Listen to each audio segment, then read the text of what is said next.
Hey everybody, it's Rob here. Welcome to my in-depth Bash Barbarian guide. This is believed to be the best build of the season in my opinion. There is many different setups. You can play this as a starter, you can play this in a mid-transition, and you can play this in the highest level of the pits in the endgame. It's the perfect build in the season. It can do everything. You can kill bosses, you can do high pits, you can do nightmare dungeons, you can do the world boss. Everything is very easy. It's extremely tanky. There are many variations to play, and most of them are pretty easy and straightforward to play. We're in game here right now. I'm going to show you my character, how I do the stats. I'm going to show you how all the different setups works here. It's all going to be linked in the description, and this build can do everything. If you want to do high pit dungeons here, we are currently rocking in 138 solo with this bleed version. You can also kill bosses here like Uber Duriel. This is a 4-player Duriel. I'm doing carry runs here, and this guy is just melting in a couple seconds, and you can see the bleeds here. It's ticking up to 700. It goes so fast, like you see, like he instantly, as soon as he spawns, he's like instantly bleeding for all his health in damage. And you guys can see the bleed ticks here, 600 million. This triggers twice per second, so like over a billion DPS, 1.5, 2 billion DPS just on Duriel. And in longer fights on these bosses here, we are actually doing billions and billions of bleeds. You can see here in the high pits. It gets in the billions, and it's very easy to play right from the start. You see here 1 billion, 2 billion, like it just keeps going higher. And you can also use it to material farm. There's like some crazy speed variants of this. There's like some very beginner friendly variants, and it's just a cool build. So we're gonna talk about all the in-depth stuff. We gathered a lot of questions from you guys, from the community. I've been reading YouTube comments here for the past 2 weeks as I'm trying to min-max and further develop this build. And I'm going to take you through the entire process of how I got there with all these different planners, and I'm going to talk about the most frequently asked questions, like when should I transition to which build variant, when should I start playing bleed, which uber unique should I craft first, how do you get to the res cap, how do you get to the armor cap, how do you get so much life, do I stack crit damage, how do I stack crit damage versus vulnerable, what's the optimal ratio, and many more questions here that's also going to be linked in the description. And again, this is one of the best builds for the season, so let's get into all the nitty-gritty and details. There will also be timestamps for everything below because it's going to be a pretty long video, so buckle up, let's go. Before we get going with the Mighty Barbarian guide, a quick word from today's video sponsor, Into the AM. You might be wondering what those t-shirts are that I'm wearing. In true Barbarian fashion, the forge is always hot with Into the AM here, and this is just one of many super comfortable products and designs here that are available. You can check out their website, the link will be in the description, and we also have a special discount code for you. What else would it be? ROB2628 for a 10% discount on checkout, and you can also support the channel. I've been wearing these for multiple days now, and you can check out here the t-shirts that I've been wearing. These are amazing, super comfortable to wear, also in long blasting session. So I hope you enjoy, and on with the video. This is basically the best build, my friends. So we are in game right now. First of all, I'm going to show you my current character. This is the ultimate form of the Barbarian Bash build. This is what you can do in the end with very good gear and at the very high end game. So these are my current stats. I'm in the game right now.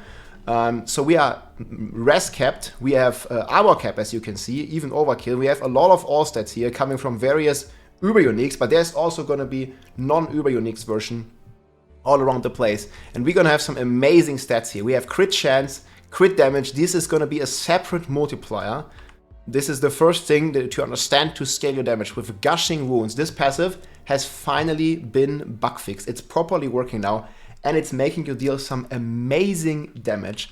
On top of this, we are also stacking vulnerable damage here, and we have about 500% vulnerable damage, and the optimal ratio, we'll talk about more details, is about 10 to 1. So you want to have 10 times more crit damage than vulnerable damage, because they are both separate multipliers. Crit damage with your gushing wounds, and vulnerable damage with your hemorrhage here, giving you another 57x.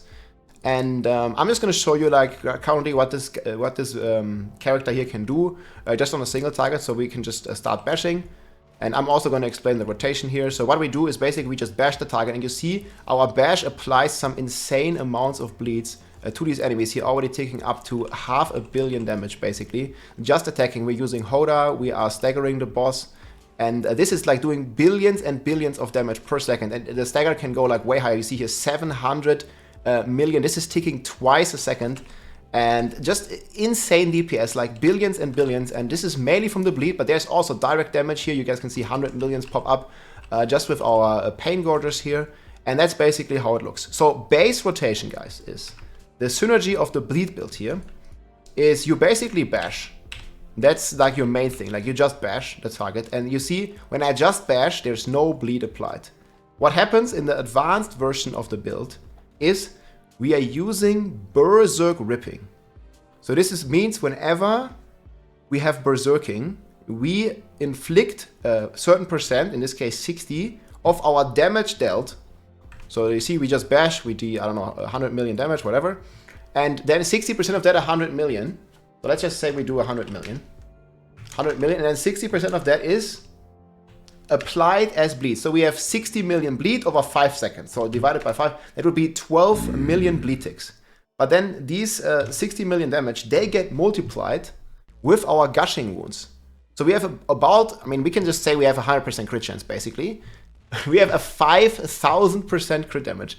And this is basically getting an incredible scalar with our gushing wound. So this 5,000 gets multiplied by 140%, and that multiplies our damage basically. And this is how we are able to do these like billions and billions of bleed damage with bash. So you need to scale your direct damage, but you also need to scale your bleed damage. And that is what the ultimate version of the build does. This is like what you can achieve. You will one-shot every Uber boss in a couple seconds. You can clear up to pit 140 in solo if you have very good gear.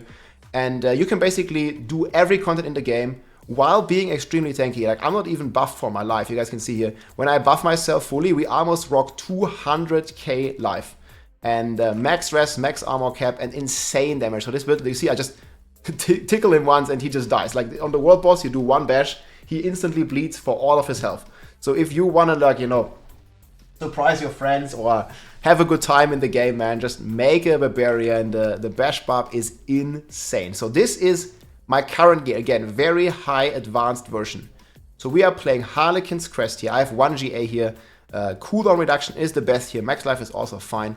We are rocking Undying. This one also makes you an immortal tank, basically. We have Imposing Presence, which scales your life like crazy. This is one of the main reasons my life is currently at 153,000, because this Imposing Presence thing here is giving us 78% X additional max life. It's completely insane.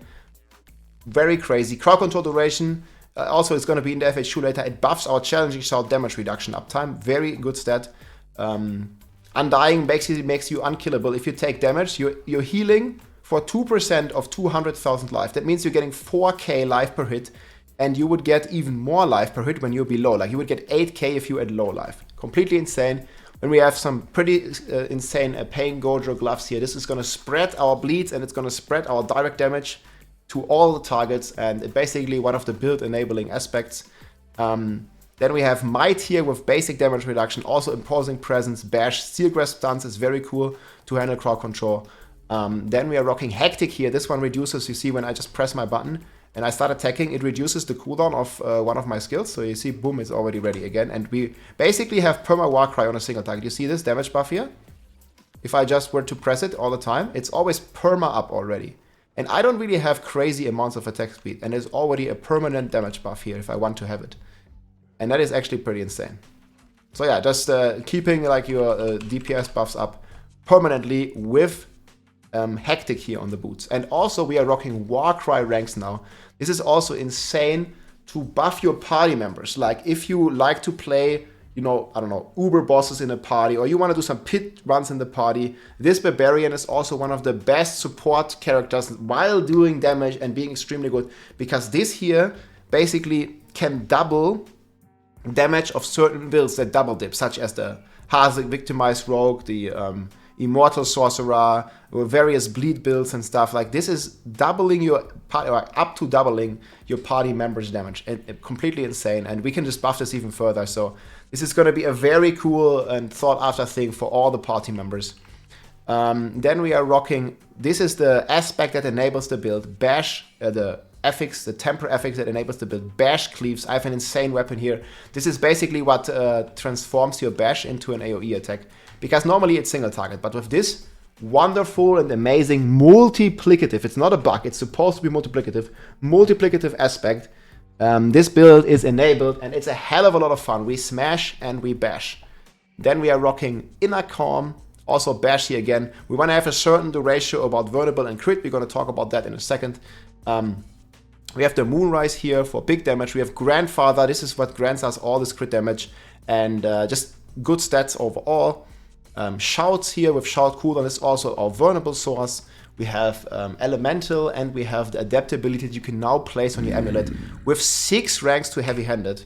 And yeah, this is going to buff us have even further our crit multiplier, which is a multiplier for gushing wounds. And we have the amulet here, which is even more important present. I didn't even get a max roll there, so you can get even more life than what I have right now. Like you can very easily like be in the hundreds of thousands of life of this build while dishing out insane amounts of damage. And yeah, I'm not going to talk about all the details here. Like this is just my current stuff. I'm just going to hover it real quick. We're going to talk about all the details and the rotation. So for skills, it's gonna be basically the rotation is fairly simple. So all we do is we bash, we start off with base bash, then we add berserking and our shouts. So this already deals a lot of damage. And then what we can do is on top of this, we can start doing HotAs. And there's a pretty cool combination, and it's also one of the most questions that I'm getting. So bash has a rune here. After 4 crits, your next HotA will overpower, and HotA has a rune. Whenever it overpowers, you gain more sheet damage. So you have this buff here, you start bashing, you get these stacks. You guys can just see, if you watch my sheet damage, if I just HotA, it goes up. See, we are now at 56. It goes up, and there's a buff here that runs out, and when it's out, it goes down again. And this is a pretty insane. Just to get even more DPS, let's do it again. 4 stacks, and HotA, boom, 68. So that's pretty insane, and this is a very crazy synergy. And it's going to give you 30% multiplicative damage for everything you do for 5 seconds. And this includes your bash, and this also includes your bleeds. And then you basically, like in the run, you're trying to steel grasp in enemies and pixel them together, and then kill them basically with your bash. I have a lot of gameplay footage that I'm also going to leave in the description. And this is just going to be an amazing build. And the rest of the skills are basically triple shout. You have also various options here. I saw a lot of people play Iron Skin. This also works. You can give up Rallying Cry and just take an Iron Skin and then take the War Cry Fortify rune. This is a setup. However, I don't really recommend this too much, but you can play this. There's also the starter variant with Iron Skin. That is also very tanky, and you add the Iron Warrior Blood aspect there. Pretty cool stuff. We have Booming Voice support. We have all the multipliers here, all the bleed multipliers. We have Steel Grasp to make stuff vulnerable, heavy-handed like crazy, Wallop, and Gushing Wounds. Paragon board is very optimized now. Again, this is the ultimate variant here. And we are rocking Exploit, we are rocking Ira here in the Warbringer board. We are rocking Carnage, we are rocking Might. This multiplies pretty cool nodes here. We are rocking Wrath for the crit multiplier. We have Tenacity, all the life nodes. This allows us to get the 200k life. Hemorrhage, we have Blood Rage, we have Martial, we have Enraged here. I really like to take this Berserking duration, because if you are not Berserking, guys, your Berserk ripping does not work. So Berserk duration is pretty valuable. I think I have about like 60% extra Berserk duration bonus, 60%, and this is really recommended. So you're Berserking here, if I just Steel Grasp, it lasts a lot longer than normally. And this helps a lot. So instead of 2 seconds, it lasts 2 seconds plus 60%. And last but not least here, we have the Decimator node here again with a lot of life nodes and a lot of vulnerable, because this is a multiplier again for the Hemorrhage. But yeah, this is the ultimate version. This is what you can reach. Kill any boss, kill the highest of pits. But what I always recommend people to start out with, so one of the questions that I get is, can you do this build when you level, right? And you really cannot do the build until you get your temper. You need this bash temper. 1 roll is enough. If you find the plan, guys, you can play the build. I always recommend people starting with upheaval, just until level 50, and then you get a temper in Helltide, and then you can start playing this Bash Barb. And the version you should start with is this one here in the planner, the Iron Skin starter build. This one will get you started. It's one of the most tankiest builds. You are rocking Iron Skin here with the Iron Warrior. This one makes you extremely durable because it gives you, if you put it on the amulet, 53% damage reduction, plus bunch of barrier, bunch of health generation. So if you're just starting out, this is the build to play. Iron Skin, you don't need any uber uniques. You can even play it without the Paingorgers, because I know many of you have been struggling to find this. If you don't have these, you can just play elements here on the gloves. Like if you want a completely like no unique version, like if you're just starting out, play elements, but else Paingorgers is definitely better. This is just the normal base version. And then a version that I like to play a lot, and I've done many builds with this, is the Boss Killer version. This one basically takes off a lot more defenses, and it takes in a lot more damage. So you're taking in Call of the Ancients, and this one has a rune here that gives you 20% attack speed and 20% X damage, making you deal extremely more damage. And we are giving up the Iron Skin completely to put the adaptability back on the amulet. This is basically what you can transition to very easy. So Iron Skin, you can also play this to boss kill, but you're not going to have this crazy damage. Especially this is no bleed variant, so you are playing in here. You are playing the unconstrained, and this is basically the baseline of this. And once you have advanced gear, you can switch to more offensive versions. People always ask me, when is the best time to transition? So for the Iron Skin starter variant, if you are feeling very, very tanky, like if you feel like you have enough toughness and everything, but you don't have your Uber Uniques yet, or maybe you are missing out on 1 or 2 Uber Uniques, you can transition to the HotA variant here. This one basically gives up Iron Skin. You're still playing no bleed. You give up Iron Skin and you take in HotA for that juicy extra damage. And what I recommend is, before you switch, you need to have a Shako, ideally. And I would also recommend you play a few runs, like just don't switch yet, but play a few runs and don't activate your Iron Skin. Don't activate it at all, and just see if you can survive. And if you can survive, I feel then you are ready to switch. Like, if you have enough sparks and you can craft your first Uber Unique, I would always recommend you to craft a Harlequin's Crest. It's the best overall item, and also a question that I get asked a lot. So craft a Harlequin's Crest here, just to begin with. This is going to help you out the most. And it's going to give you toughness, it's going to give you more damage, and it's just the best option, period. The Grandfather would be your second craft, and this is what you need to transition into the bleed version. We're going to talk about that in a second. So basically you have Harlequin's Crest, you transition into the HotA version, this one, and this allows you to farm higher pits. You're going to have way more damage. You're going to be a bit more squishy, but again, this is the advanced build. Like, you give up a lot of, you give up some toughness. I play HotA pit 115 right now.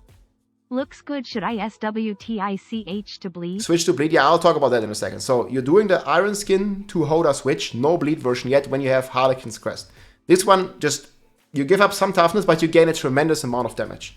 Because you're also getting the adaptability on the amulet, and you're getting another offensive aspect, because you don't need to play the Iron Warrior anymore.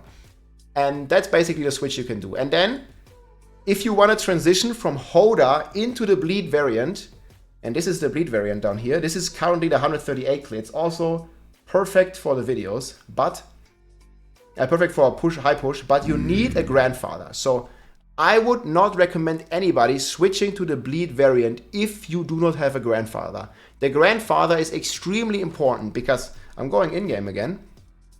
And what you can see here, if I take off my Grandfather, right now this is my crit chance, but if I take it off, the crit chance drops down by almost 3,000. And this is because the Grandfather is a double X multiplier, plus it has a lot of good base stats for your crit damage.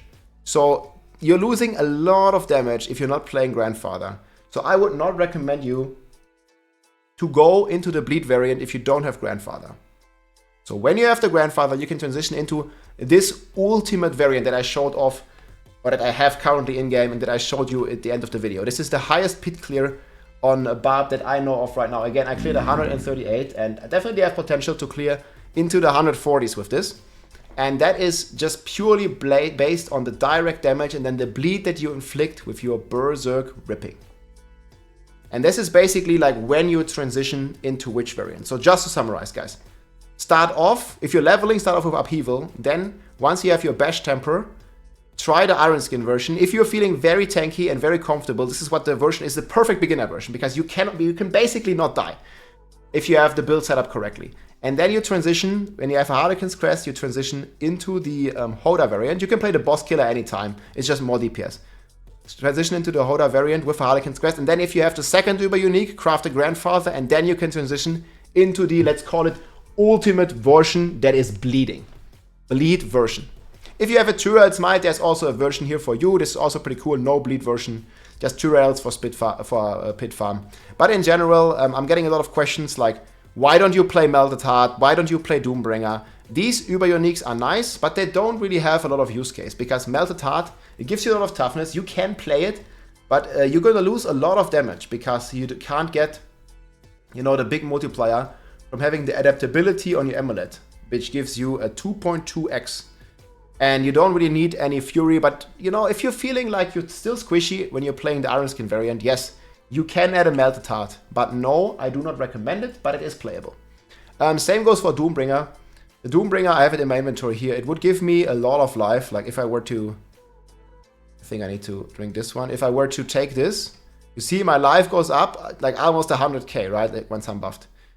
So this is a viable option, but only if you really feel like you're still struggling to survive. And in general, the Doombringer gives you no offensive capabilities. It just gives you a lot of defense. It gives damage reduction and it gives 57 life or even up to 80% if you have it masterworked. But in general, guys, not recommended to play because it's all about damage in the end game.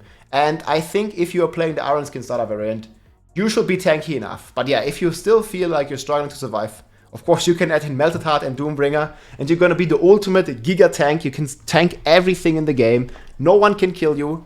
But the damage is going to be capped at some point because you chose to go that much into defense. So now that I showed you all these builds here, there's also another variant here that I haven't talked about yet. It's the Chinese Bleed variant. This one is using Rupture. In my variant, I do not use Rupture because it looks right now, Rupture has a bug and sometimes it can heal the enemy. You can see this in this clip here. So you see I'm rupturing him for a lot of health, and then his health jumps back up. It's hard to see. Let me actually watch this in slow motion. So we are basically damaging him with bleed, and you can see his health bar goes up, goes down, and then goes up again. So this is just me like it was in my 130 pushes when I still played Rupture. But to my understanding, HotA is better, because here, boom, the health bar just jumps back up for some reason. So it does a lot of damage. Just watch his real health. Boom, and then it jumps up again. Like he heals for like 10 billion, and I don't exactly know why. Maybe it's some visual bug, but it felt like it does less damage with Rupture. So Rupture is a pretty cool skill to remove your bleeds, but as long as you're not playing the Vartan Rupture, it's this one here that is played in the Flay build. Is it called Wenton Rupture? As long as you're not playing this one, guys, Rupture does give you no extra damage. It only removes the existing bleed. So it basically front load. A bleed lasts for 5 seconds. And what Rupture does, it front load that damage of those 5 seconds into an instant damage hit. But it doesn't really help you because you can just wait 5 seconds and it's going to deal the same damage anyways. And Rupture gives you 40% attack speed, which is pretty good buff. It's a very good buff. It's also in category 2, but 1.3% X multiplier is better because this one is double dipping with bleeds. And you're basically getting the benefit twice, while of attack speed you're only getting the benefit once. And double dipping is basically a mechanic where certain multipliers are applied twice. So if you're getting 30% damage, you're getting 30% damage for your base and for your base crits, and you're also getting 30% damage for your bleeds. So you are essentially getting a 69% damage boost from the Holy Bolt Elixir that we're going to talk about in detail later as well. And that just makes Hammer of the Ancients generic multipliers just so much better because it basically gives you 70% damage. And that is pretty insane and much more than 40% attack speed. Let's talk about, because we just touched on this, let's talk about attack speed for a second, because that's also a question that we're going to go over all of these here in a second. But attack speed is also a question that I get a lot. So basically there are 2 attack speed categories. So there is category 1 and category 2. And both of them have 100% cap. Just writing this down here real quick. So you can only get 100% attack speed in both of these categories. And there's just no really a rhyme or reason what goes in which category. But we have in category 1, we usually have Moonrise. And we have attack speed from gear. This is in category 1. So Moonrise is 20%. Attack speed from gear is usually 20% you can get on both rings. I don't have it right now, but in theory you can. So you can have it on both rings here if you masterwork it once. 20, another 20 here. You could get it on Amulet. I don't recommend it, so let's leave that out. 20, 20, and you can get another 20 here. So that's basically 3 rolls, 820. And you could get another roll or masterwork it higher on the Amulet. So essentially you could get 4 attack speed rolls, right? You have gloves, ring, ring, Amulet. So in theory, if you have perfect gear, if you want to play it on the Amulet, you can get this 25 times, or 19.8. Let's just make it accurate. But you're basically going to be capped in category 1 with this. Sorry, 4 times. You have 2 rings, 1 Amulet, 1 gloves. So this basically means that we are capped, right, in category 1. Because this is all our additive. For category 2, we usually have a Carnage. And we have Rapid in most builds. Depending on which setup. I don't play Rapid in my ultimate build, but Rapid is fine. So if you have it on a 2-hander, it's 1.6, so 60%. And Carnage is usually 16. And Rupture would also go in this category. And it gives you 40. So you also see, if you're playing Rapid on a 2-hander and you're rocking Rupture, you're already well above the 100% cap. So you just need to make a decision there what you want. But usually, I don't even play Rapid or I don't play Rupture. Because you definitely don't want all 3. So in this scenario, you would put Rapid on a 1-hander and then get a nice 86%. And this together would give you now 186% attack speed, which would be pretty good for your bashes. And keep in mind, attack speed will also help you with more healing from Undying, and it will also give you more cooldown reduction from Hectic. So you're going to reduce your cooldowns a lot faster with attack speed. So I definitely recommend having a greater attack speed rolls if you can get them. I don't have perfect gear, but like for example, this ring here is pretty nice. It has attack speed and crit chance. I hit once on attack speed and once on crit chance. This is like kind of like a pretty good ring. Like obviously instead of Brawling cooldown, I would have liked to have Warcry cooldown. But this ring is like pretty decent already. And obviously the crit damage could have been a greater affix as well. But I'm pretty happy with this ring, let's say. And this is like kind of like the calculations that you have to make. So depending on which setup you play, and depending on which stats and skills you have, you just want to pay attention that you don't overcap your attack speed, because you're not going to get any benefit if you're over these caps, right? And these are basically the main things to... Oh, and if you're playing the boss killer variant, you also have the Call of the Ancients in here. And this one gives you another 20%. So you see, in this case, we would already be over the cap.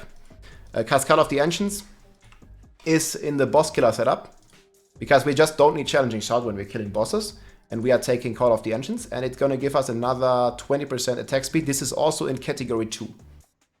So just keep that in mind. And remember about the attack speed caps for your gear. This is another way to basically min-max your DPS output. Okay. Next, let's just talk about the Q&As here. So about the rotation, we already talked about it. You basically just do, if you're playing the HotA variant, you basically just start by doing 4 bashes, then you do HotA, then you cast your shouts, then you pull them in, and you can just like damage. And then you do the same thing. When you see you have 4 stacks, you can't always see it, but you just get a feeling, especially if you have high crit chance. And you see my HotA just overpowers. 1, 2, 3, 4, and then we go again, boom, overpower. And it depends a bit on how much crit chance you have. Obviously, not everybody will have as much crit chance here as I have. But you're going to have some pretty decent. I would recommend around a minimum of 70% crit chance. This should not be too hard to reach. 65 plus, I would say, like minimum 65. And you definitely want to have at least 1 greater affix on your Paingorgers or on your rings or on your amulet. Like these are like really important. And they're going to help you a lot with your crit chance. In general, because I get this asked all the time, priorities on Paingorgers here. I would look for crit chance first, attack speed second, and a secondary effect third. The all stats and the basic effects are not super important. Obviously, I got really lucky with this one. I got all the GAs and actually perfect secondary. But the secondary might sound insane, but it has some problems with various damage multipliers. It's not working, I believe, with Moonrise. And this one here, it's not working with Moonrise. And it's also not working with adaptability, to my knowledge. So you're not going to, and it also can't crit. So let's say you're doing, I don't know, you see here, a couple million damage. You see there's going to be, you do this. See, there's going to be a white number to remove the bleeds. Okay, there's going to be a white number, guys. And this damage is basically a lot less than what you usually do. You can see here 6 million or something is the white number.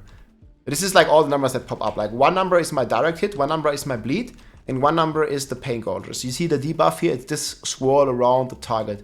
This basically means he has the 3-second buff around him.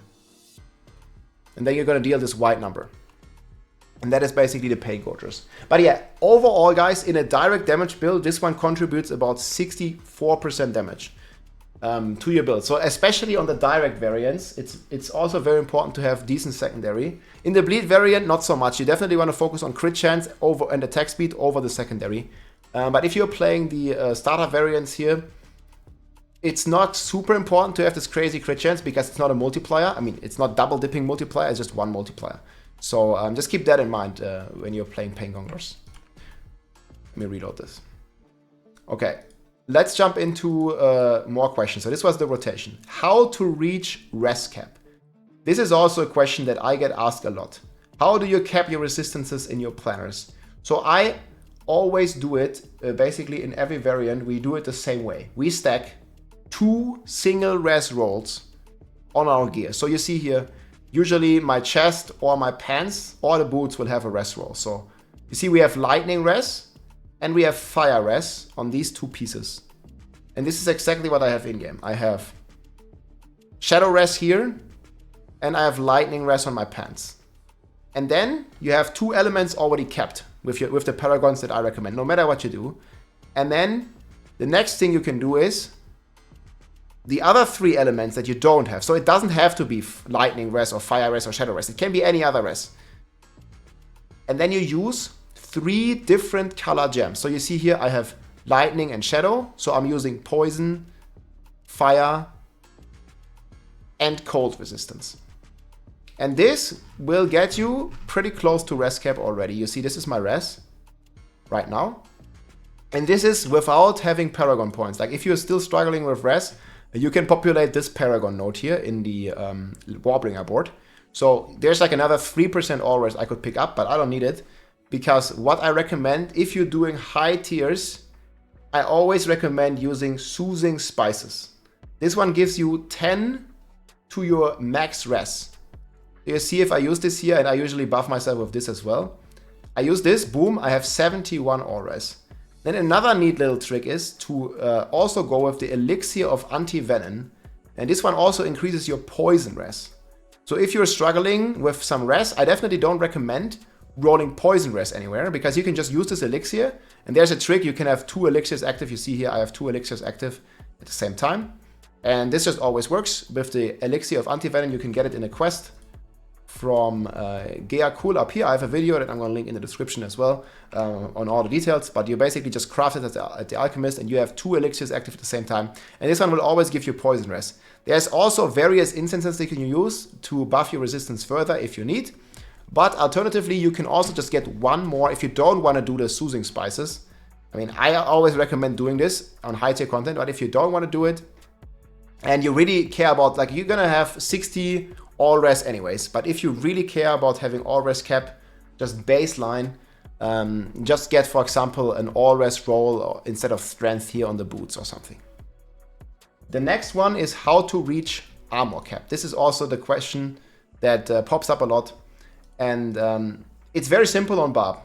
All you need, if you're following my Paragon board, is 1 single armor roll. And you see here, at the moment, I'm like well overcapped. I have like 300 too much just with 1 armor roll. And the way this works is you definitely want to pay attention that you have at least 1.5k strength. But let's just, for argument's sake, say I would only have 1.5k strength because, I don't know, maybe you don't have greater affix stuff, and this is completely okay. So you can get your armor cap still with 1 armor roll if you do some adjustments in your Paragon. So you see here, I personally take a very offensive route. Like I go with, and this is just additive damage, so this is not gonna feel a big damage difference. But what you can do is just switch these points here into these points. And it's gonna allow you to basically, let's do it here in the push build that what I'm playing right now. So what this will allow you to do, just get rid of all these and just take these.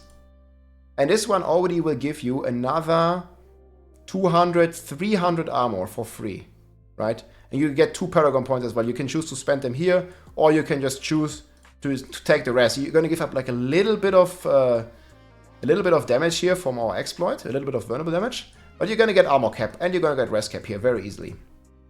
So I could do this in game right now. I just need to, let's say I free up a couple points. I do this, boom, I respec this, and this. And then put it back, boom. That's the switch. This is a very easy switch. It gives you more rest, it gives you more armor. And you see here now, even if I would have, I don't know, like 400, 500 less strength, if you only have 1.5k, you would still have armor cap. And you know, this is basically how it goes. And if you need more armor, obviously, you can just, like, you know, put off another 2 points and get another armor roll, or like, you know, like there's also cold rest and armor here if you're still struggling, like a couple points here. But I think this is the best switch. So just switch this offensive row into defense, more res and more armor. And that's gonna get you there for sure, even at low strength values. So I hope that helped to answer that question. And very, very thankful for all the questions, guys, that you've been sending me on the live stream, but also here in the YouTube comments. And if you have more questions that I didn't answer, there's a lot more answers coming here, but leave them in the description. So next one here is how to get so much life. We already briefly touched on this. And the way we get a lot of life is we stack imposing presence, we stack base life, and we stack all the life percent nodes in the Paragon tree. So getting the 2 elixirs that we talked about here is very important. You can use anti-venom, and you can also use the elixir of fortitude. And in fact, in this video here, that it's also going to be in the description. Hi Rob, how you doing?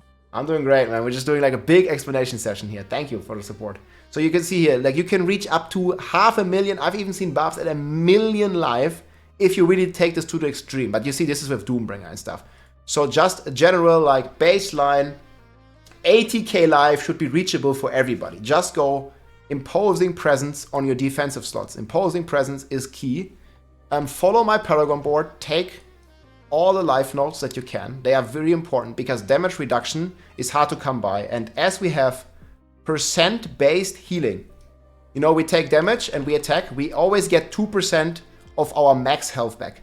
No matter how much health we have, we can have 1 million health and we will get still 2% back. And obviously that's going to be a way higher value if it's based on like 1 million life, right, rather than 10k life. So you're going to get crazy healing, and the potion does the same thing.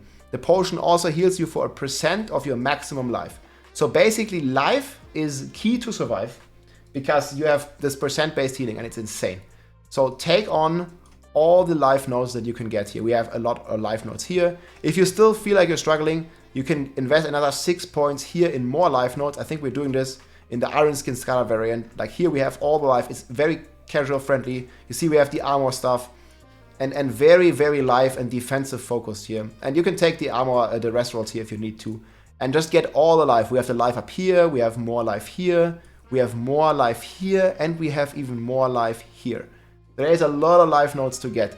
And you will not die with this build, guys. If you build your Iron Skin starter build correctly, you will have a blast in this game. And once you're at the point where you can comfortably survive, then you can transition into the one of the more DPS focused setup. But yeah, life, life, life. Get imposing presence roll, get all the life nodes, follow my Paragon tree, and get some base life if you can as a greater FX.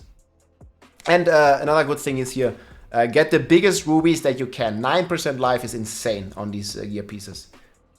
This is going to be a lot because life is a multiplier, guys. And all these 9% life nodes you see in the end here, if I already have 100,000 life, these 9% life is going to give me 9,000. And then the next one, if we get 9% life again, it's going to already give me 10,000 life for this run. And if we have 9% life again, because it's all a separate multiplier. So we go from 118 to 129. So this is already 11,000 life. And then, you know, if you had another ruby, you would now get 12,000. Oh, that was too much. You would now get 12,000 life. And it just keeps multiplying like this. Every 2% life node is a separate multiplier. So you're starting with 100k base. You get another 2% life, boom, it gives you 2,000, shocker. And then the next one gives you 2,000 plus 40. And then the next one will give you 2,040 plus another 2%, right? And it just keeps going crazy like this. And you will reach some crazy life values if you follow the Paragon nodes that I have here. Next question, why no Melted Heart? We already briefly touched on this. It's possible to play this, but you will lose a lot of damage. And I just recommend play with the Iron Skin variant. Don't play Melted Heart. But if you want to make an immortal tank, go Melted Heart, go Doombringer. You can do that. You're just gonna need to deal with that. You will do way less damage than other builds, but you will also be extremely tanky. So it's definitely an option still. Drink of water. Now we're gonna talk about the offense. Okay, the first way to scale your damage, guys. The importance of Berserking Damage and how much. So what you always want to do in these builds, you want to max out your Blood Rage. So you guys can see here, this one is now capped after the recent patch at 30% X. And you guys can see here, if I remove some nodes, it's only at 29. So this would be no bueno. You want it to be at 30 because this is one of the few multipliers that you get. And it's also double dipping with various bleed effects. So it's basically 70% damage and you definitely want to cap it. So how I usually do this, if you follow this Paragon nodes that I have, you will always be capped if you have 2 Berserking rolls. And I like to have this either on both rings or on both weapons. So you just need 2 Berserking rolls. And don't even need to be as high as mine. I have like pretty decent rolls, but if you have less rolls, you can just shift some Paragons, you can get rid of some duration and just take more Berserking damage. Or you can just take more here in the Iron node, right? This is the most important because it gives you 5 strength and it gives you 5.3 Berserking, which obviously is way better than just getting 5 Berserking, right? So if you were to do this, or if you have lower rolls than me, you can just transition these 3 nodes here and just put them here, here, and here. And now I would even be capped completely without this node. You see, I have 30% even without investing this. So very comfortable transitions you can do. I'm gonna like revert this because I'm already capped. But you just want to make sure it's capped at 1.3, guys. And again, get 2 damage while Berserking rolls on your one-handers or on your rings or even on your amulet. Doesn't matter. Obviously, you can also just get 1 roll on your two-hander. But I think you have more flexibility if you either put it on your rings or on your one-hand weapons. Again, 2 damage while Berserking rolls plus my Paragon tree should get you capped. And if you have really shitty Berserking rolls, just shift some duration into damage while Berserking. And ideally do it in this IRA range because you're also going to get 5 main set, which is a damage multiplier. Okay, can I still use damage to close? Yes. So there is a new meta, guys. When you want to transition into the bleed builds at the end, you want crit damage on your gear, right? But Barbarian does not have a crit damage temper. So what you need to do in order to get crit damage, crazy that it is like this, but you need to make a rogue. And you need to level the rogue to about level 40 to 60 until you get the temper that allows you to temper crit damage. And this only works on the rogue. I don't know why the master of weapons is too stupid to temper crit damage on his gear. Like, I get this question a million times on stream. I really hope that Blizzard does change this so every class can temper crit damage and vulnerable damage, because these are just baseline stats and I do not understand at all why you cannot temper this baseline on a Barb or on any other class. Like, Sorcerer also needs crit damage, and I don't know, what about the Druid? Like, you know, everybody or almost everybody has various scalings with crit damage, and it's stupid that you have to make a rogue to temper crit damage, but that's just what it is, guys. You need to make a second character, level it, and find the plan. It's like cutthroat something, right? You can let me know in the comments. To temper crit damage. But if you have no plans to play the bleed variant, for all the other variants, if you're not playing bleed, close damage is just fine. This is like for the beginners, you know, like you don't want to make a rogue. I mean, why would I make a rogue if I want to play Barb? You know, like I understand you. And close damage and crit damage is basically the same. I would even say that close damage is slightly better because you don't have 100% crit chance. And close damage is basically always up because you're a Barb, you're in melee range. You know, we can't even hit the guy from like distant, right? I can't even hit him, so I need to be close and to deal damage. So close damage is even better for the normal variants. However, if you are planning, you know, to play the season for a long time and you might want to transition into the bleed, which is the ultimate build, the ultimate variant, then I recommend you just don't do close damage and go for the crit damage. It has the same odds, 1 in 4, and start with crit damage. But if you have close damage, don't worry. Like close damage is even better, like slightly, like very slightly better than crit damage on the no bleed variants, because it would be the same if you had 100% crit chance, but you don't have 100% crit chance. So the close damage wins on the starter build and also wins on the boss killer and also wins on the HotA farming. But if you want to play long term, I would recommend starting off with crit damage right away so you don't have to change your tempers after. Right? This is a stupid thing from Blizzard. I really hope they change it, but that's what it is right now, and we just have to deal with it. So if you have close damage, don't worry. But if you know you're playing for long, go for crit damage. Then the next discussion that we have a lot, and I already briefly touched on this, is how much vulnerable and how much crit damage do you want? And we went ahead and we did quite some calculations. You can see here, I'm going to link this in the description, comparing the two. And basically the TLDR, like you can do all the math yourself or you can check it. There is also a calculator here, I think that Northwar made, where you can see like the optimal ratio. But what you want to do basically to scale your damage optimally, because they are both in separate buckets and they are both multiplicative, you want a ratio of around 10 to 1.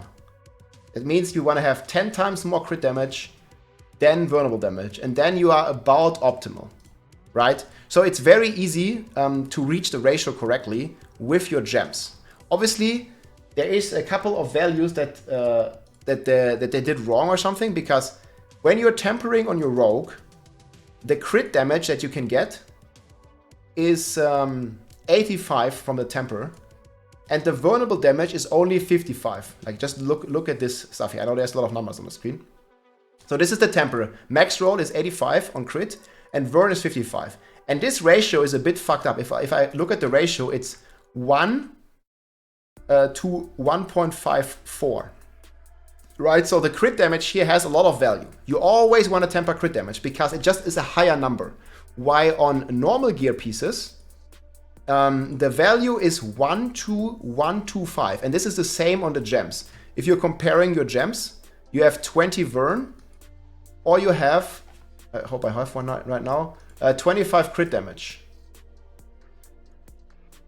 Here. You see, the ratio is 20 to 25. That means for 1, you would get 1.25. For 1% vulnerable damage, you would get 1.25. But for the temper, the ratio is fucked up in a bad way. So you never ever want to temper vulnerable. It's just a stat loss, period. If you have too much crit damage and you don't have enough vulnerable damage, I had this problem, then I recommend you to change your gems. And what you can also do is change your rolls from crit damage to vulnerable damage, if you have that option. You see, like you can make a decision, go for vulnerable or go for crit as a base stat on your items. I made a decision, I had already crit maces, so I didn't want to switch them. And I just made the decision to go vulnerable here on my one-handers because they are a lot cheaper on the market. You can get these for like, I don't know, 400 million or something. You can get one of these with triple GA and then vulnerable. And obviously you can also make the choice to actively look to hit the vulnerable roll here instead of the crit roll to get more vulnerable damage. But the easiest way is to just change your gems. Definitely do not, under no circumstances, change your tempers. Temper crit damage And then if you need more vulnerable, use vulnerable gems, or you can reroll if you have rerollable. Like this one here, if I had a lack of vulnerable, I could roll this crit damage to vulnerable damage. So I hope that helps. Again, about 10 to 1 ratio. You see here, this is my unbuffed, 4.8 crit and 480 Vern. 10 to 1 ratio, optimal ratio. Okay. Then next, where we are how to get temper. Well, you need to make a rogue. We already talked about this. Gems to use in weapon, again, situational. For the starter builds, and I use these as well a lot of times. If you are just doing direct damage builds, the best, so for the Iron Skin starter, for the HotA variant, the best gem to use is just Royal Topaz. This it gives you 45 additive. It's higher than the crit, and it's also higher than the vulnerable damage, and it always is working for your bash base. Lilith is coming, guys. So on the starter build, I mean, you can see this in the planner as well. So in the starter build, Topaz. In the HotA build, Topaz. In the bleed build, depending on your stats, either Sapphire or Emerald, depending on what you need. Again, 10 to 1 ratio. Then we have the discussion on the amulet. Counter-offensive versus heavy-handed versus cut to the bone. So all of these are multipliers, right? Like we are choosing between counter-offensive, 4% X, cut to the bone, 5% X per point, or heavy-handed, 5% X per point. So counter-offensive just loses based on the values, right? First of all, you're not always fortified. You're getting fortification usually from Rallying Cry, or from Warcry, or from Iron Skin, and from Thick Skin, but that doesn't always happen. Like if you take big hits, you're sometimes not fortified. So I would say 90-95% uptime, 4% damage buff, but generic damage. And then you have cut to the bone, 5%, but only to the bleeds. And this is very important. Only to the bleeds. If you're playing a flay build, cut to the bone is very good. But if you're playing a bash-based build, you don't want cut to the bones because it only buffs the bleed damage. It doesn't buff your direct bash damage. So there, counter-offensive and heavy-handed already win. And I think heavy-handed is the ultimate multiplier because it gives you 5% rather than 4%. And you have about 80%, 90% crit chance. So if you have high crit chance, guys, go for heavy-handed. If you don't have that high crit chance, go for counter-offensive. But in the ultimate endgame build, you always want to go heavy-handed because it just multiplies your crit, and that again multiplies with gushing wounds, and it's more additive as well. So heavy-handed wins. Next one here is dual wield versus two-hander. Which weapon to use for your bash, which arsenal, and why I don't play Ramaladis. So I always play, and this is every top barbarian that I know and that push the top ranks, two-handed mace on your bash. No dual wield, no one-hander, no Ramalaldis.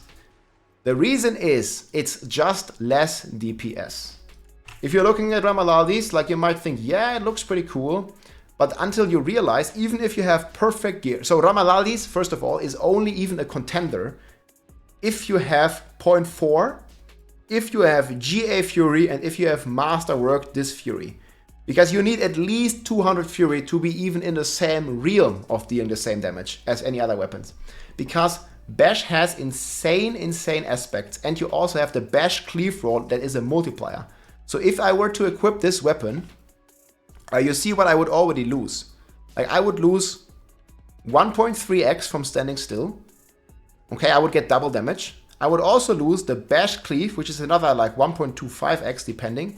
I would lose Vulnerable, and I would lose crit damage, both of which contribute to Gushing Wounds and Hemorrhage, both of which are separate multipliers.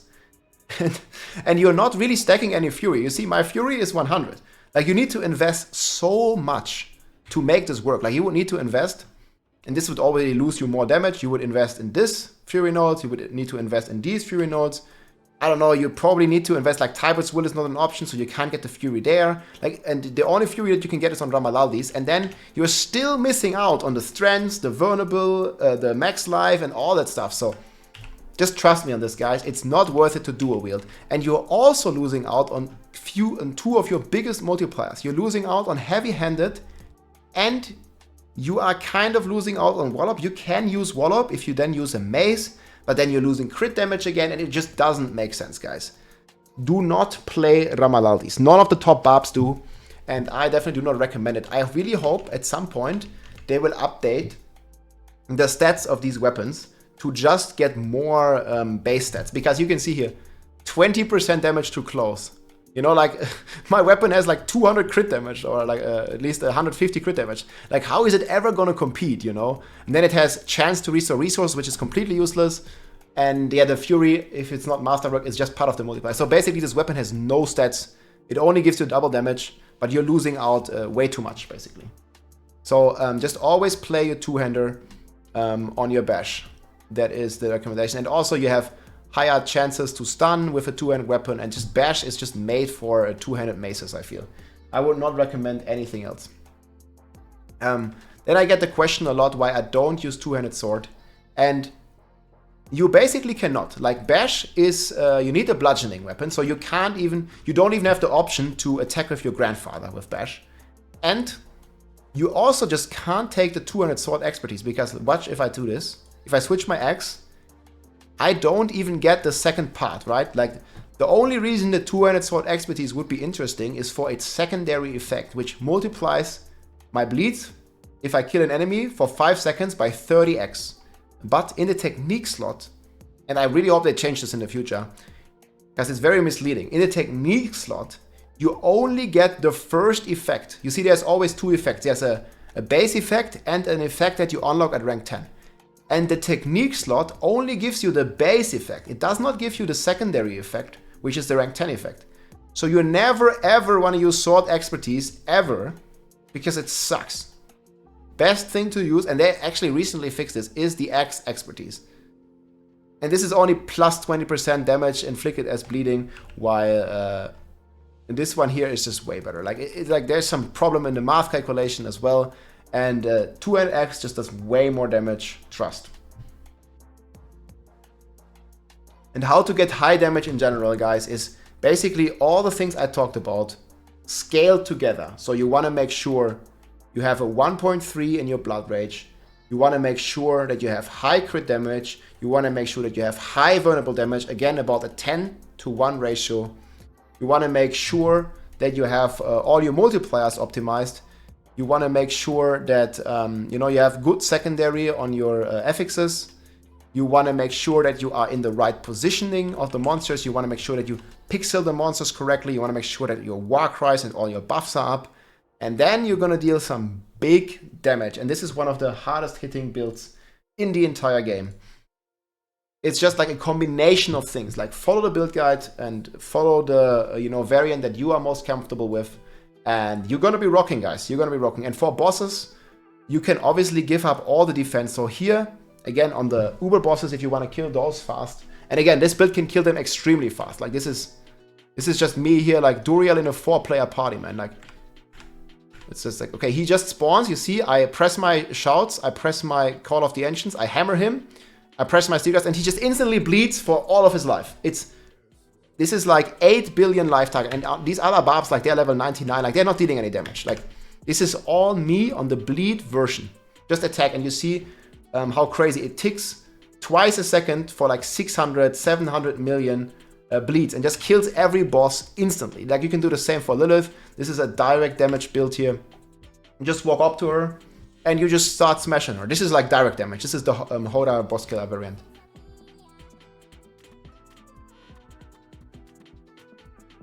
Oh, it's just insane. Like, you're just gonna melt everything and just keep stacking those damage multipliers. So for boss killing, again, you take Call of the Ancients instead of Challenging Shout. You take HotA instead of Iron Skin, and you're gonna be melting those bosses. Hey Rob, is there any chance to see any update on Dust Double Swing build? I will make that soon, but it's gonna take a lot of time to make all the builds in this season, because the masterworking is such a long process. Okay. Next session here is about the transitioning. We already talked about that. Why I use HotA, when I use HotA, and when you switch. Common question here, how to proc bleed in the no bleed version. And this is a thing that I've been doing for over a year now. To proc bleeds on any Barb build, all you need to do is to invest 2 points. One in Outburst, 1 in Toughest Nails. Outburst gives you Thorns, and Toughest Nails gives you bleeding damage whenever you do Thorns. So even if there's a ranged archer hitting us from 5 screens away, he hits us, and he's gonna take Thorns damage, and he's gonna be starting to bleed for 5 seconds. And then every of the next attacks that he's doing, his damage will be reduced significantly from all our damage reduction from bleeding enemies. That's basically how we proc Thorns in every build, and obviously in the bleed build we're also procking it by just attacking. But I think it's still good because, again, we're only attacking in melee range. Outburst and Toughest Nails is very hard to give up because, you know, even ranged like archers or elites from off screen, they will always have this damage debuff. And I definitely recommend keeping these 2 points in and proc bleed on every build, get all the bleed damage multipliers. It's gonna be like up in 90+% of cases. Like once the fight takes longer than a second, you're gonna have all these damage multipliers, all these damage buffs, all these debuffs on the monsters, and it's gonna help you tremendously with your survivability. And plus, it's a cool effect. Like you have a big life pool, so just having this is gonna, like, you know, give you like some 20,000 Thorns or something, 30,000 when you're buffed. And it's just gonna kill like everything in the outer world, like just with 1 point. It's gonna be pretty fun. So you're like a Thorns Barb 1 point wonder here. That's gonna like help you to chill and go AFK in the open world. It's gonna be pretty funny. Again, when to switch from Iron Skin. So I'm just gonna explain this one more time because it's so important. Iron Skin, starter set. Once you have the Tempering, you can play it. If you have a Harlequin's Crest, switch to the HotA variant. And then if you have a Grandfather and a Harlequin's Crest, switch to the Bleed variant. You're gonna have a lot of fun. Next one here is a question that I get a lot. Why do I use crowd control duration? And the way this works, and I need to go to the open world to show this to you. If you have crowd control duration temper, you are taunting the enemies for longer. And if the enemies are taunted for longer, you also have the damage reduction part of Challenging Shout for longer. The tooltip is misleading. So we have crowd control duration here on 2 pieces, or I think on 1 piece right now. Actually, it's on a chest. We have it on 2 pieces. So we have about 50% crowd control duration. So we have 25 here and 21 here, about 50, a bit less. So you see here, this says the damage reduction lasts for 7 seconds. But watch this. We just count. Actually, it's gonna be, fuck, I don't need to kill. Let me remove these Thorns passive so they don't die. You see here, we can open our stats. They would be dead if I have the Thorns. We can look at, where is it at? Damage reduction. So we activate Shouts, and you're expecting it to last for 7 seconds, but it's gonna last longer because we have crowd control duration. Watch this. So there's gonna be set here. I'm gonna press the button. 2, 3, 4, 5, 6, 7, 8, 9, 10, 11, like roughly 11 seconds. Like definitely way longer than 5, right? And now watch when I take it off. So I'm not gonna take this, I'm gonna take this, and now it's only gonna last 7 seconds. Press it, 2, 3, 4, 5, 6, 7, boom, gone. And then we can do it again with, gotta drink a health pot. I mean, I guess going completely AFK will kill them at some point. And we do it again. And now it's gonna last 11 seconds again. And the only thing that needs to happen is you need to actually taunt an enemy. But this even happens on the boss fight because at least half the bosses have ads, even Lilith has ads and stuff like that. It's very, very good to have crowd control duration, and it's gonna be another arsenal of your defense. So watch what happens when I just take these 2 points. Boom. They just automatically die, and they also take bleeds, actually. So my Berserk Ripping also procs at that, so yeah. This is just a 1 point wonder, man. Like these 2 points in Thorns, like, they just allow you to go right in the middle and just chill there. Once they start attacking, like, this is just World Tier 4, like, everything just dies in 1 hit. I don't even have any buffs. Look, if I buff myself, it's gonna be way more. Now they attack me, boom, 500,000. I didn't even do anything. So yeah, it's pretty funny. Like, you're just like, we can just chill here. They will all die. It's fine. There, 1 point wonders, guys. Bleed and DPS. Next question here: why Warcry on boots? So I've been basically testing various setups, and I changed my boots. This was my original boots, like very defensively. But on the high tiers, guys, and also for boss killing, I definitely recommend you to play Warcry on your boots. And what this will do is buffing the Warcry. Let me take them off. So you see here my Warcry is at 27x right now. And when I equip them, it's going to 10% more, actually 10.5% more damage. And this is also double dipping because it's applying for your base and it's applying for your bleed.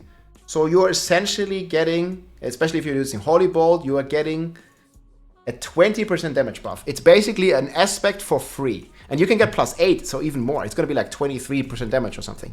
And this also works for all your allies. So if you're fighting Duriel or something, you cast your Warcry, it gives you a big damage buff. Here 40%, and if you have 10 enemies, it's going to give you another 10x. And that's just pretty crazy. Like this is going to be a really big damage increase for your total damage output. And obviously, alternatively, you can have defense here, like life or movement speed. I use this for speed running, but this is my push and boss killer boots, basically.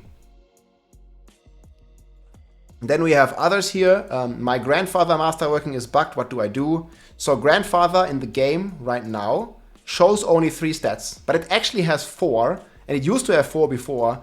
And the 4th stat is ignore durability loss. And this one, I don't know why, it's basically invisible.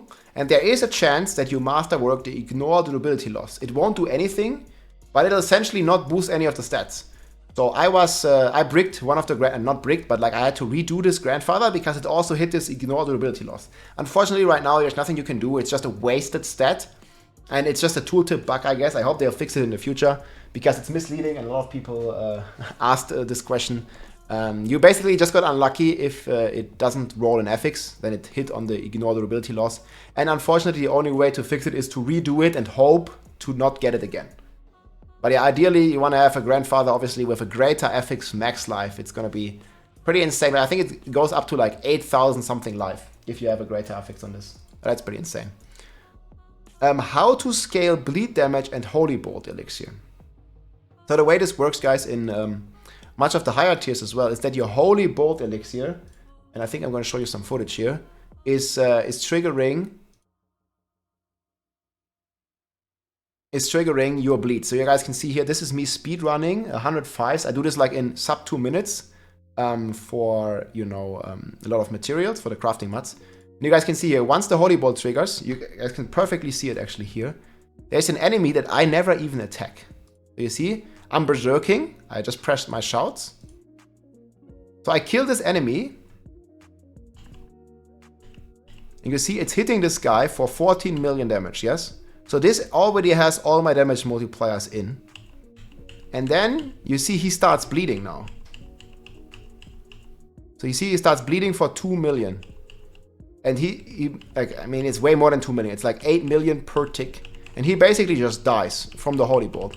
Because that's the Holy, no, it's 20 million. It's just the Holy Bolt. And then there's another one going off. You're stacking it again. And it basically is just the Holy Bolt Elixir proccing the Berserk Ripping and using the multipliers again to do more damage. Because the base of Holy Bolt has it and the Berserk Ripping has it again. And that's basically how we scale this bleed damage. And that's also how we manage to do this insanely fast speeds. Because all you have to do is trigger your Holy Bolts. And then everything, there's like even a chain reaction happening. Everything just will die. Because your Holy Bolt triggers, and then as long as you're berserking, hits another enemy, that guy dies, triggers another Holy Bolt explosion, and that guy dies again and triggers another one. And it's just like an infinite damage reaction, basically. And there is just insane amount of damage that trigger from this. And you guys can best see it like just in the run here, like when I play. And this is just a fantastic, it also like cleans the entire screen, basically. I want to see if this happens here, like you see the chain reaction in action. Yeah, see, these guys, they all die because the chain reaction already started. You guys can kind of see it here. So I never even attack these guys on the top. You see here? We're proccing the Holy Bolt. These guys here, all these minions, they just get hit by the arrow and it automatically triggers a chain reaction. Boom here. Now they bleed. And now these guys here, they just die off screen, like 122 million hit. And boom, these guys just die. I never even attacked them. It's just like the Holy Bolt proccing bleeds, proccing even more Holy Bolts, proccing even more bleeds, chain reaction. And that is basically a crazy scale. That's also why heavy-handed is so good, because those Holy Bolt Elixirs here, those Holy Bolt procs you guys can see here, like they crit, right? So like all this here, 15 million, this already has the heavy-handed multiplier, and then heavy-handed is also multiplying the bleed, essentially double dipping it. So this, you know, heavy-handed on the amulet, and this 45% here, you know, for the Holy Bolt bleed, becomes 1.45 times 1.45. It becomes a 2.1 multiplier. Double damage with this passive, basically. And it just like goes off like crazy, and it allows you to do these insanely fast clears and do these insane fast progression. That's also why we use Steel Grasp to just pixel pull them together and kill them. And then on the high end, like obviously if you're pushing like very high, the boss is a huge issue.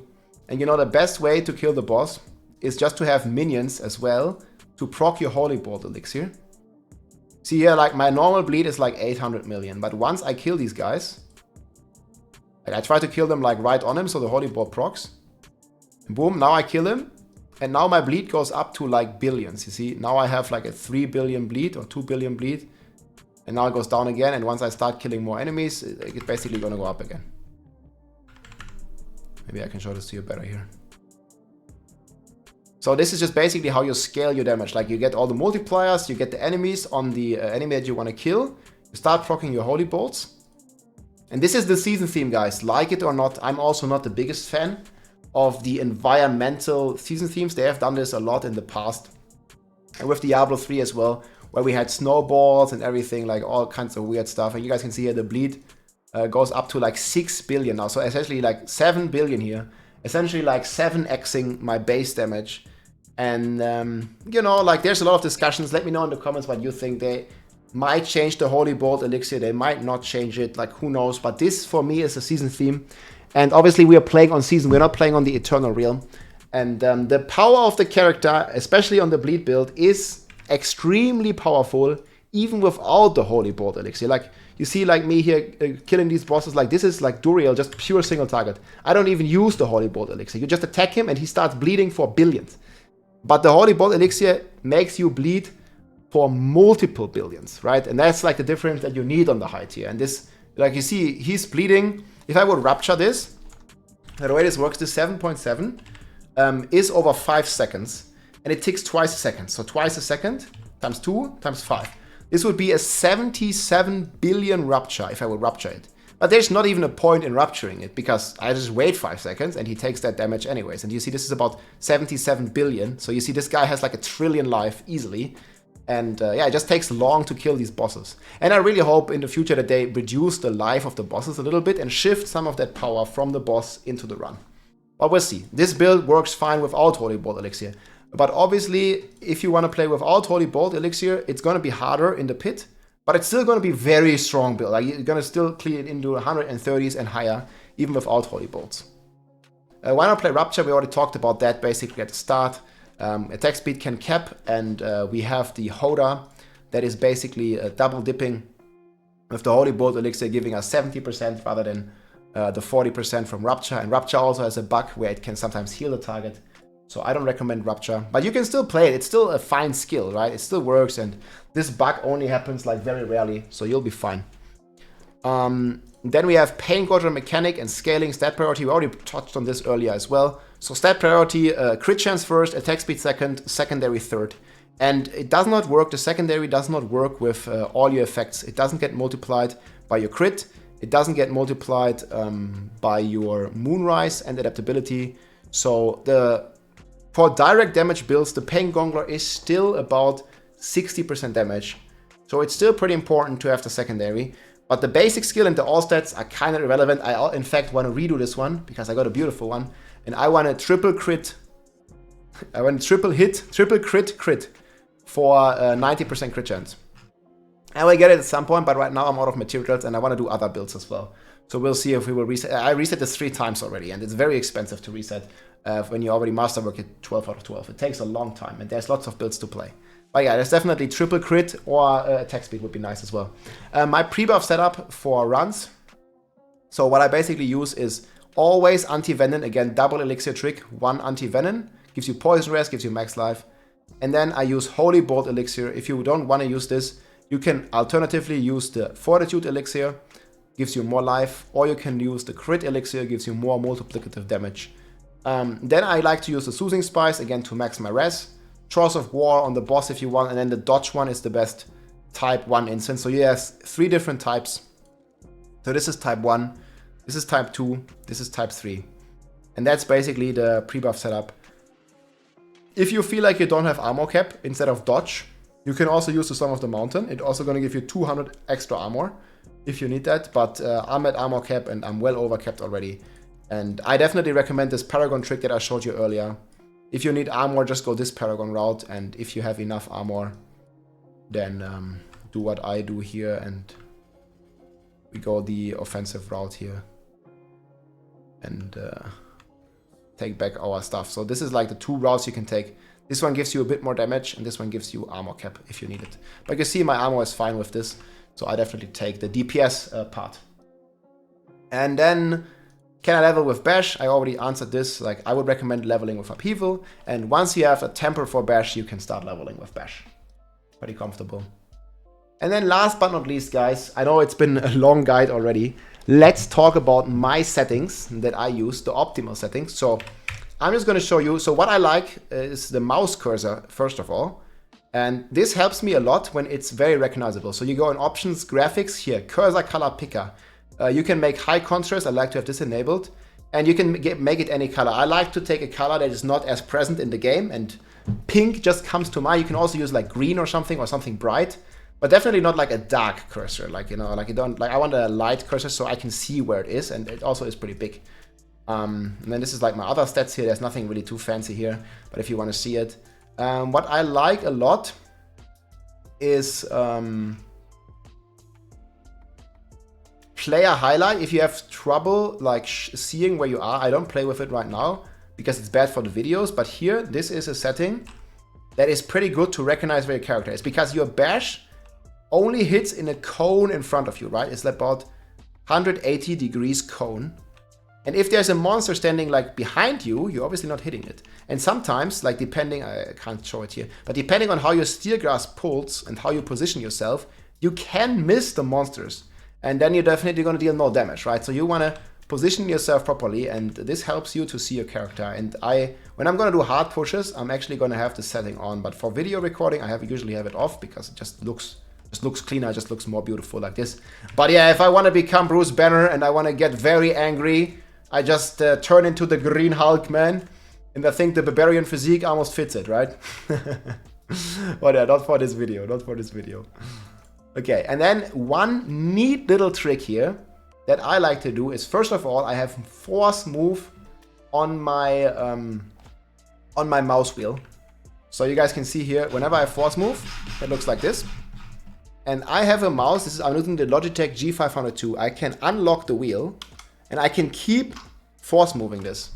You guys can see here, it's gonna start walking me automatically. I don't need to do anything, it just keeps walking. And it keeps sending all these insane amount of clicks, right? Like, I'm not gonna attack, he's just gonna kill. This is the Thorns stuff. So I'm just gonna like, you know, spin to win basically. And this also allows you to start a step and, you know, move while bashing, and just enables you to do various animation cancels and just like cool things.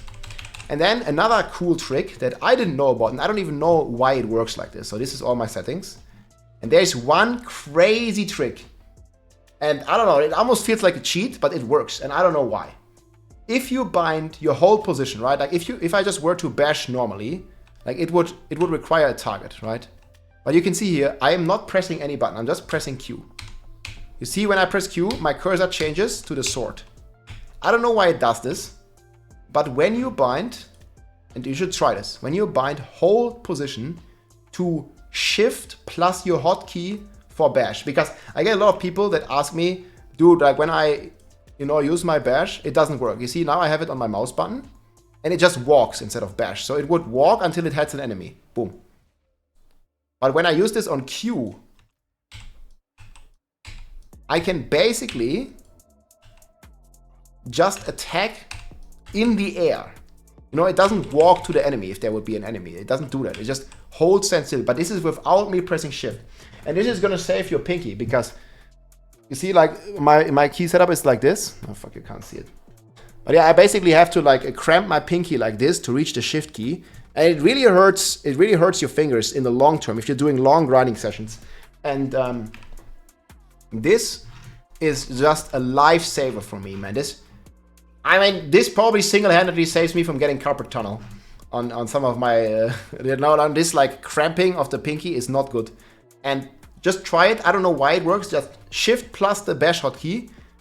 And again, like, it's just mind-boggling to me. I don't know why it works, but this is so good, guys. I've been using this in the HotA build already, and this just allows you to attack the air.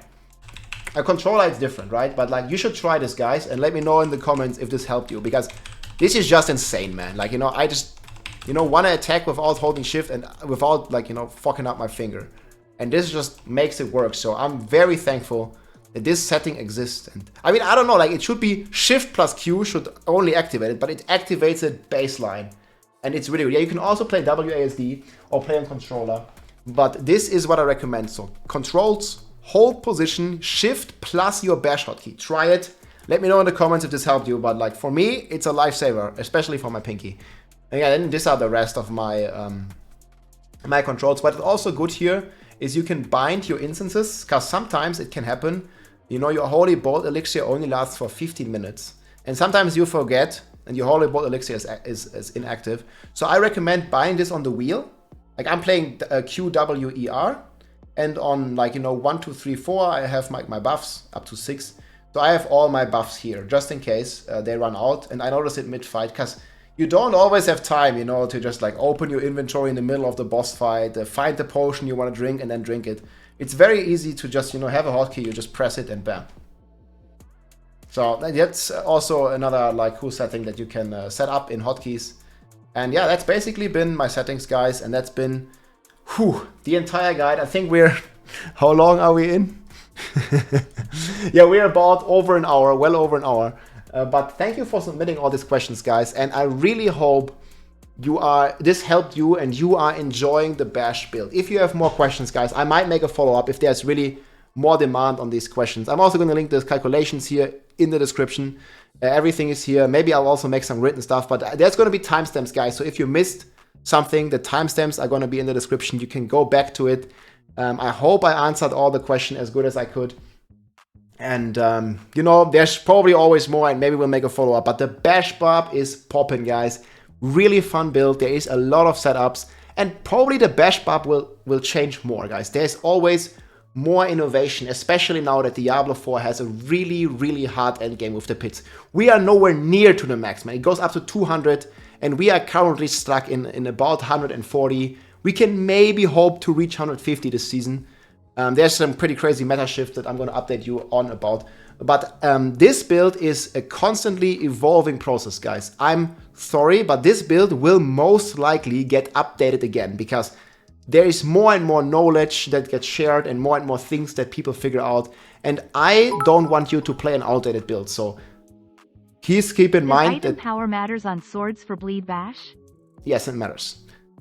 Please keep in mind that this thing might change again, guys, but it's for the better. It's only going to be superior variants, right? And this is just going to, be an evolving process, and I'll do my best to keep you guys updated with this stuff, because, like, for example, the crit temper was like a meta shift that we didn't foresee in the start, so I recommended going close damage, and I'm very sorry if you wasted some materials rolling close damage, but now you need crit damage, and it's just all kind of weird. But this is going to continue happening, guys, and I'm spending a lot of time doing all this testing, talking with a lot of the top players, and the meta just shifts. But that is also the exciting part. So yeah, if you wasted a couple months on something that I recommended, like 2 weeks ago before I knew better, I'm sorry. But this most likely could happen again. I'm pretty confident that this build is like one of the best ones out there. But I'm also pretty confident that it's not perfect yet. Like, there will probably be, some more shifts in the Paragon boards. There will be maybe more mechanics that will figure it out. And that's going to change the build slightly again. But I'm pretty confident that this is already a very good version, and it's only going to get better from here, guys. And that's what also is exciting about Diablo, about video games, you know, like these little changes, like changing all the gears a little bit to min-max your build even further, and maybe we can push the pits even higher and just have more fun with it. So I really hope you enjoyed the video, my friends, and yeah, keep bashing and keep smashing, and enjoy the season, my friends. D4 log in. GG. If you like this video, make sure to subscribe, leave a like or a comment. I'm also live on Twitch almost every day, so come and say hi.